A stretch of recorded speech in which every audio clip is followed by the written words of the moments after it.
Jadi gini teman-teman, singkat saja, awalnya itu puncak kena banjir di awal tahun 2025. Jadi debit air sungai itu meluap karena curah hujan itu tinggi banget. Nah, di sini gue apresiasi banget pemerintah pusat dan daerah gerak cepat ya, karena langsung melakukan inspeksi di mana-mana gitu, bangunan-bangunan liar dan tempat yang dianggap menjebak kebanjiran itu langsung diperiksa semua, langsung ditutup semua, which is good. Itulah yang kita butuh dari pemerintah kita.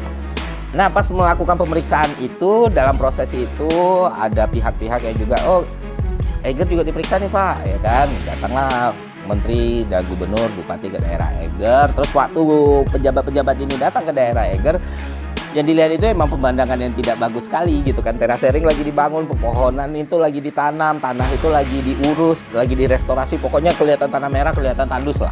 Dan ketika itu terjadi, ya pejabat di situ, pemerintah kita memutuskan, udah Eger juga kita tindak gitu.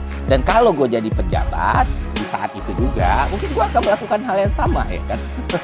Jujur nih, karena yang melihat circumstances yang ada dan kondisi yang ada. Nah, akhirnya gue cari tahu, gue lakukan riset, gue lihat di media secara garis besar ini ada dua penyebab Eger ini disegel. Pertama, perizinan. Kedua, dianggap menyebabkan banjiran, ya kan? Oke, fine. Terus gue coba reach out Egernya untuk tahu situasi terkininya, dan gue juga coba untuk cari tahu para pakarnya yang bisa menjelaskan apa sih sebenarnya yang terjadi.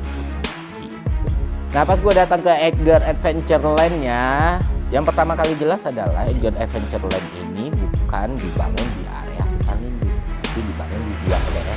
Pertama, area perkebunan PTPN yang dikuasai mafia tadi yang mereka selesaikan. Kedua, area konservasi yang masuk ke dalam zona pemanfaatan di Taman Nasional Gunung Gede Pangrango. Jadi sebenarnya secara izinnya harusnya beres ya, karena selama 6 tahun nggak ada masalah, karena yang dipakai selama ini lahan kritis yang dipegang oleh peternak liar, padahal statusnya masih lahan PTPN, dimana di situ Eger membantu juga menanam ratusan pohon ya, dan masih berlanjut. Nah, soal hutan konservasi yang digunakan di bagian zona pemanfaatan juga izinnya mereka dapat.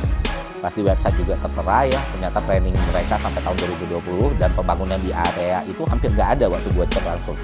Tapi menurut website dan berita yang gue dapat itu, bangunan yang ada di situ 0,5% dari zona keseluruhan. Karena regulasi bahkan itu membolehkan sampai 10%. Banyak kan zona pemanfaatan. Nah, itu. Jadi kalau soal perizinan memang dari awal mereka berusaha untuk taat azas dan ikut perizinan, dan nggak ada yang dilanggar nih menurut peraturan perundangan-undangan yang ada.